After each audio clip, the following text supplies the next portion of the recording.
My philosophy on training and assessment, and I'll speak more so to training, would be that I guess one of the top three frustrations that most trainers face is number one, how to engage audiences, and particularly when audiences are maybe not so interested in the topic. So, how do you engage them? The second part is how do you actually get them to remember what you actually teach them? And third of all, how do you get them excited to come back and actually complete and succeed in their studies? So for me, my underlying philosophy is, and a bit of a catchphrase that I use whenever I'm talking about anything regarding training is, it's not what I say that matters, it's what people remember that matters the most.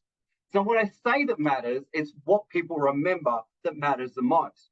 And what I mean by that is everything I do comes back to the model that I created back in 2013, which is all successful training is based on the pillars of rapport, engagement, and retention. And if those three pillars are not activated or not present in the training session, well, you're probably wasting your time and theirs, because at the end of the day, there must be rapport with the group, and there must be engagement with the content, and there must be retention of the information.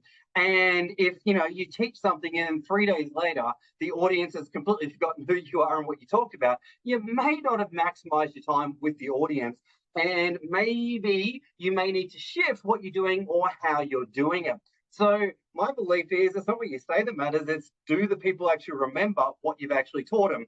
And it may not be, they remember it, instantly, but there needs to be a shift to go, how do I get them to remember it, not just show up and throw up? Now, I know it's a crude way to put it, but so many trainers, when they're first starting out, they have a belief that it's like, if I get through my content, I've done a good job. Well, I would actually say if you've got through your content and your learners have actually learned something, and they actually retain it, and they go off and use it, that's probably a better way to think about training than, yay, I turned up and I got through all my PowerPoints and I have a completion feeling because I got through everything I wanted to get through.